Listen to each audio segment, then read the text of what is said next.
Hi, this is Blaze from The Arts, Culture, and Us, and we want to thank you for joining us tonight. I have my co-host here playing the flute. Maia is an internationally known, multi-talented performer and recording artist, originally from Atlanta, Georgia.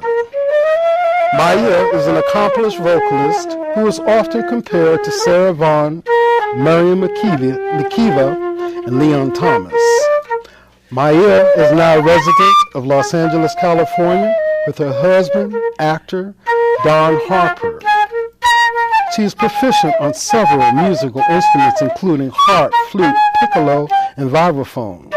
Maia is an award-winning music composer and songwriter out of the world-renowned AACM in Chicago, with credits as stage, television, voiceover, film actor with SAG.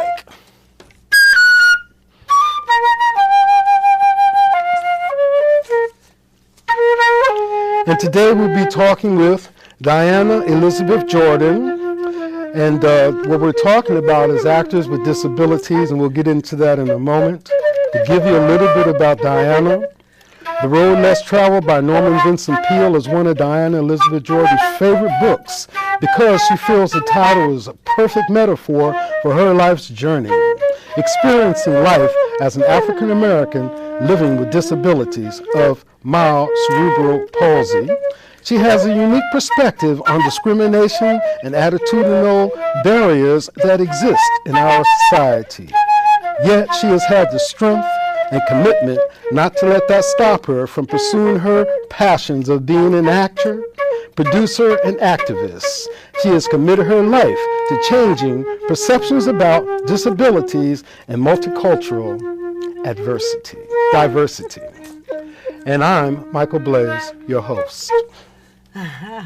Perfect. Did you enjoy that? I did. Great. That's good. That was So again, this is Blaze, and you are watching The Arts, Culture, and Us, and this must be about the third show that I'm doing on cerebral palsy.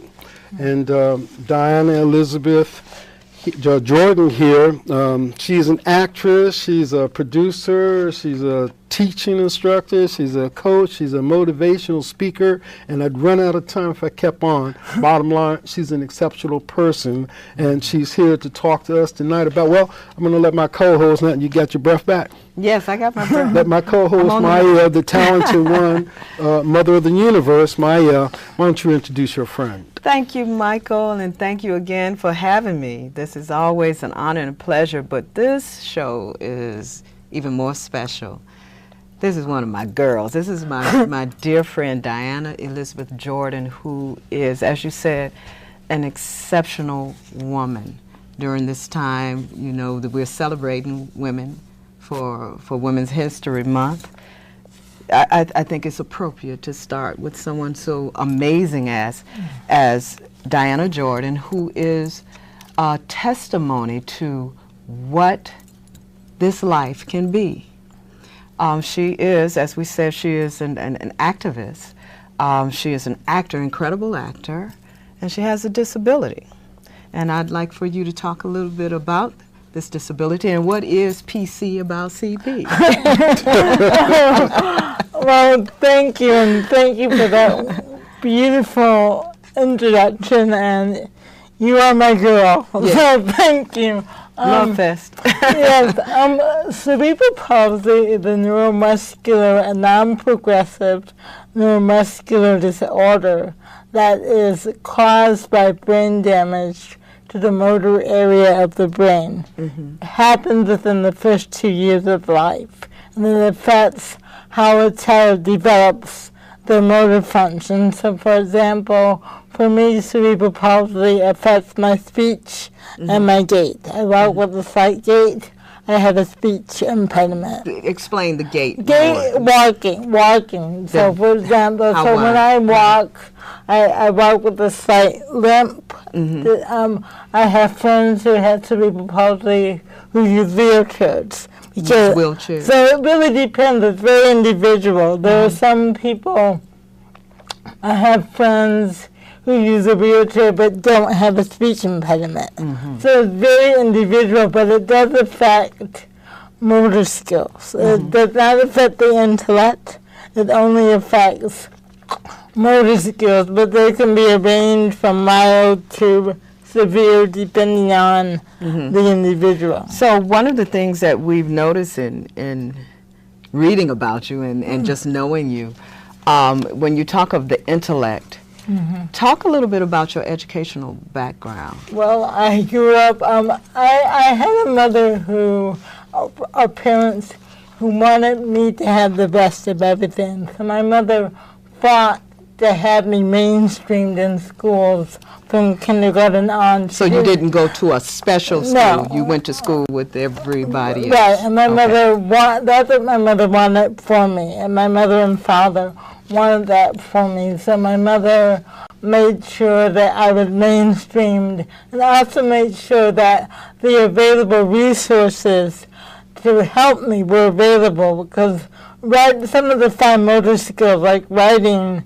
the process of writing, understanding writing, I understood. The mechanics of writing were more difficult for me. So the mechanics of writing was more difficult for you, and that was more or less the focus. Right, and when I went to see the resource teacher, she would help me with the actual physical mechanics. But as you went through school, right, I find it personally amazing that you went on to college, and talk a little bit about your background. College is just, in my family, it was just a given. You know, I knew from first to second grade that I was going to go to college. My parents went to college.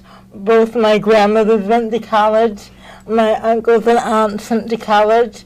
So both my sister and I were raised knowing that we were expected to go to college, and we did. And I started off at Illinois Wesleyan, which is a small university in Bloomington, Illinois. Bloomington, Illinois. And that's where you got your bachelor's. I actually went there for 2 years, then I transferred to the University of Kansas in Lawrence, Kansas. I got an associate degree in occupational therapy, a bachelor's degree in theater. Then after graduating, I went back to Chicago, and I began to pursue my acting career and supported myself doing work as an occupational therapist, independent living specialist, having whatever day job I needed to pay the bills. And then, but I always had this dream that I wanted to go to California. And I remember around 95, 96, 97 thinking, I want to move to California. I came out here for a conference of the American Theater and Accessibility Conference. And there was a woman there, Dale Williamson, who was talking about the need to train actors with disabilities. And I thought, I'd like to teach. I could do that. I'm going to get my master's degree. And this was in October of 97. I remember I was living in Chicago, was here in LA for a conference. I went home, I called 10 graduate schools in California, had them send me an application. On Christmas Eve, I was mailing 10 applications. That February I auditioned, they had auditions in Chicago. I got accepted into California State University, Long Beach, their master's program in acting, and I moved out here in 98. I got my master's degree in the summer of 2001, or May 2001, and I've been doing it ever since. You know, as a matter of fact, Tyrone, I think we have a clip or two, or we have one clip we broke up in little pieces, small increments, and this first one will demonstrate some of your acting skills right now. When we come back, you can explain to us what some of these roles were. You about ready, Ty? You can roll it now then. Thank you.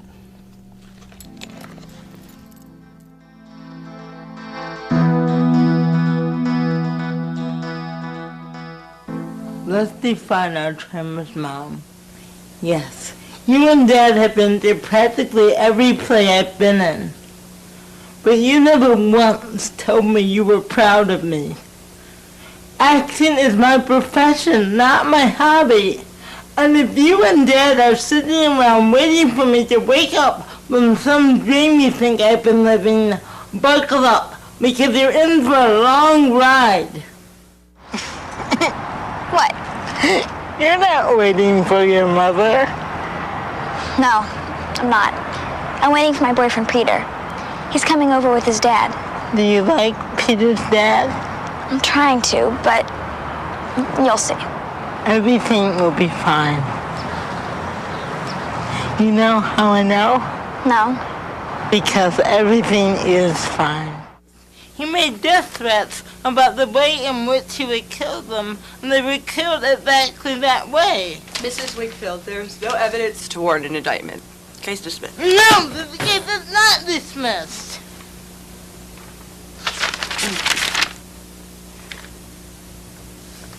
Sorry, I was in the moment. So you're the minister of the church? My official title is associate pastor. That's nice. Yeah. Would you marry me? He thinks you want to marry him. No, I meant, would you marry me to my boyfriend? Oh, of course. Of course, I can do that. But first you gotta get a boyfriend. Yeah. That's first. Thank you. So now you have a taste of that great acting. We'll let Diana tell us a little bit about what that was we were just looking at. I see that WB on there. What's up? Well, two of the scenes were from Seventh Heaven, which I did in 2003 and 2003. The other two scenes were from a short film called One Day Richard, which my sister, the amazing Charlie Jordan Brookins, my sister is a writer and filmmaker, and she wrote that film for me, and it was called One Day Richard. And it was about an actress with a disability who is pursuing a career in Hollywood. And she wrote it. It was about an actress who really wanted to do Shakespeare, do the show Richard III. And my sister wrote that, and we worked on that film together. It was a wonderful experience to have your sister write a wonderful role for you. So. Why don't you tell us a little bit about your role as an advocate and activist so they'll know more about how long you've been at it and your commitment to it? I've been an advocate, I think, my entire life. I think I began to identify myself as an advocate when I got out of college. When the first jobs I got, day jobs, was working at a Center for Independent Living, which was when I was introduced to the disability rights movement. Can you explain to our viewers very quickly what disability, what'd you call it just now? Disability rights. No, independent living. Oh, Center for Independent Living. That's a very important topic that very few people are aware of. Just briefly. Well, with disability history, which started in the mid-'70s, where people with disabilities said, we want equal opportunity. We don't want to be marginalized. We want to be recognized as equal members of society. So, Centers for Independent Living, they're all they're independent of each other, but what they are organizations that help fight and organize for civil rights for people with disabilities. So at a center there may be people there who will help somebody get equal opportunity for housing. There may be peer counseling for people who recently acquired a disability and need someone who's been living with a disability for longer. That's a good point. I guess that's quite an adjustment. Yes, it is. Disability is the only minority that someone can join due to an illness or an accident. And so when you have to make that adjustment, sometimes having a peer counselor can be a great motivation, someone who understands, who has been through that same experience. Independent Living Centers also work to organize to continue to ensure that laws stay current so that our civil rights. We as a community of people with disabilities have our civil rights. Now I saw where you have mild cerebral palsy. Yes. Now I noticed in a lot of medical, I do a lot of research that some people who had children with mild cerebral palsy couldn't get as much help as someone who had a child that had a bad case of cerebral palsy, which to me was like insane. It's still a disability. I mean, as accomplished as you are, you have. What was your childhood like? In other words, I don't know, but in my studies and I've been in contact with other babies who were born with it, and it's something to do with the blood vessels.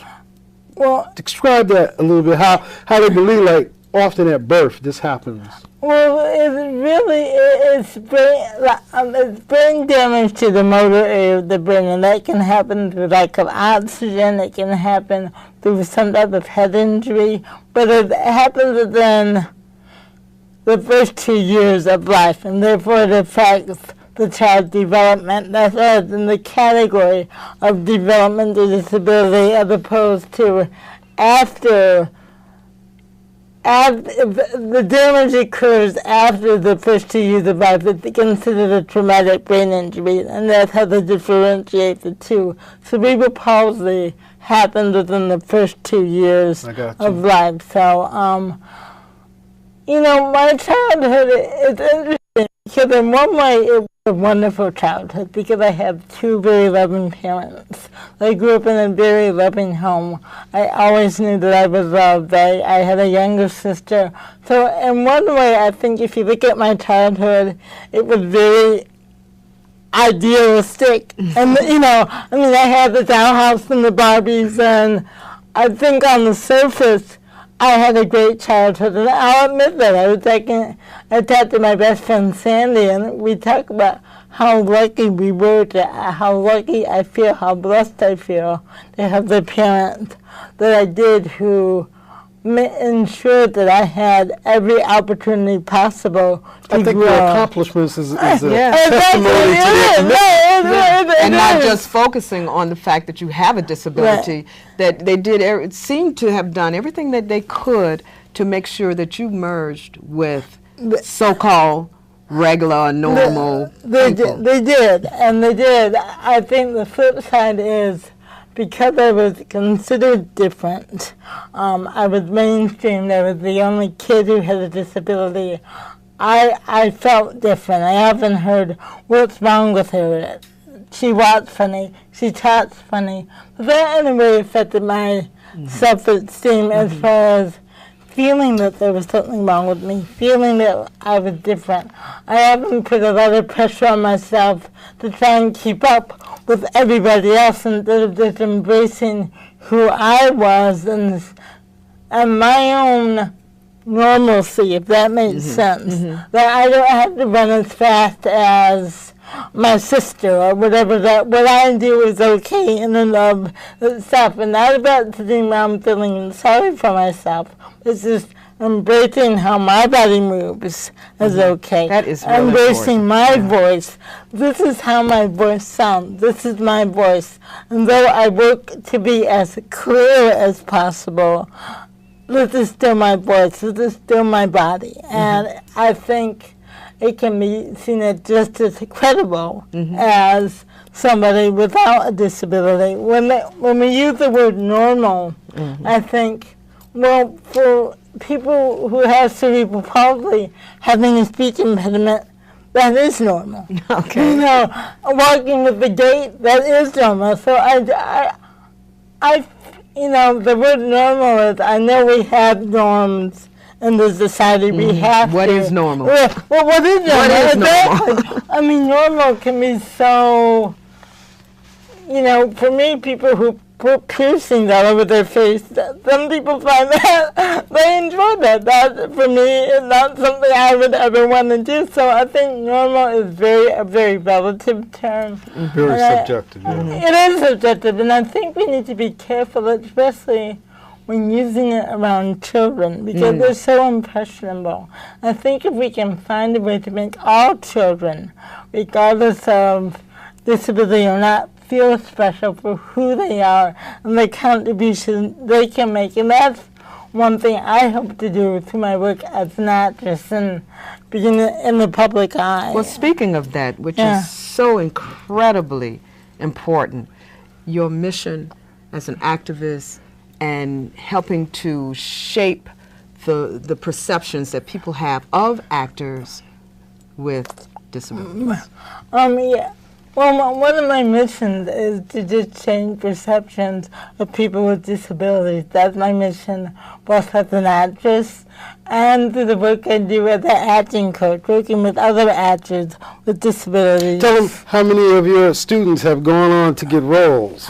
I work at a place called Perform. One of the things I do is I work at a place called Performing Arts Studio West, which is a training facility and management facility for actors with actors primarily with developmental disabilities. And this is where we met. And this is where I met Maia. This is where I met Maia. And Maia and I worked together. And Cornerstone, you're doing some work with Cornerstone Theater? Yeah, the Cornerstone Theater is an amazing theater company that celebrates the beautiful diversity in our society through casting. And in May, at the end of May, they're doing the world premiere of Someday, which was written by Julie Marie Matt, a wonderful playwright, and it deals with reproductive issues. And I'm but saying, the students, you didn't get to. How many of your students have done a good job?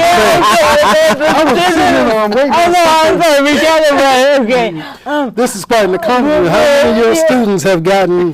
Well, because so many have gotten jobs again. Since we opened, we've had student cast, and there were 650 roles, probably close to 700 by now. But most recently, we had students on ER and Saving Grace, the new Holly Hunter's show. So. Well, you know what we're going to do is show, Tyrone's going to show the last clip, the last little portion. It's only about a minute and a half, but it is you and acting and so on. And once again, I want to say this is Blaze, and you're watching The Arts, Culture, and Us, and this is my co-host and super entertainer and mother of the universe and friend and all joy and all blessings, Maia. Maia. And this is our very special guest. And your new friend, my dear old friend, Diana Elizabeth Jordan. And this show is entitled Actors with Disabilities. And we're going to run that clip now, Ty, before we run out of time. Thank you. The tale of this fair proportion, cheated of feature by dissembling nature, deformed, unfinished, sent before my time into this breathing world, scarce half made up, and that so lamely and unfashionable, the dogs bark at me. Why did she look funny? You were fine. And I hope by them. They're auditioning for Richard III. And? That's my play, that's my part. Who? Richard. Lizzie, you can't be serious. I can't even play Richard III and I'm a Brit.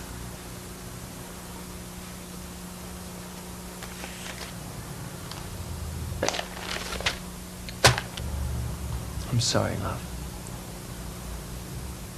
By all means, go for it. Oh, yeah.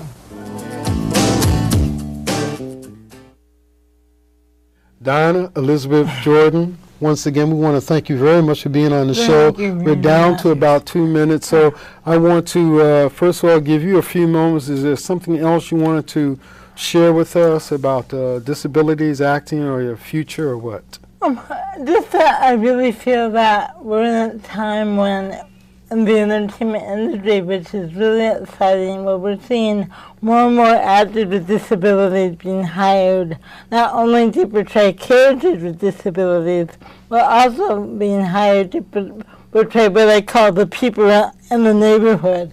Just to portray roles where the disability is incidental, like the doctor, the teacher, and those are the type of roles I hope not only for my students to get, but that I want to play myself as an actress, just to play the lawyer, the doctor, the mother, where it's about what's going on with my child, and the fact that I have a disability is truly incidental to the storyline. And that's how I live my life. I say my disability is a part of who I am, but it doesn't define who I am. And I would like that to be for the characters I portray too. Maia, you have something you want to say before you start playing? This is incredible. As I say all the time, you are a shining example of how far anyone can go. Anyone can go as far as they dream. And I am very honored to know you and have this opportunity for others to get to know someone like you. Thank you so much for having me on today. In closing now, we're going to say there's another term, and you can begin playing now, and there's another term that is closely associated with Diana Elizabeth Jordan, and that is dare to dream the possible dream. She does a lot of speaking, engagement, she teaches, she's an actor, actress, very beautiful person, articulate. So we are very pleased to have you and hope that you'll come back again and we can do additional shows on cerebral palsy and disabilities. Thank you. I would love to. Thank you so much for having me today.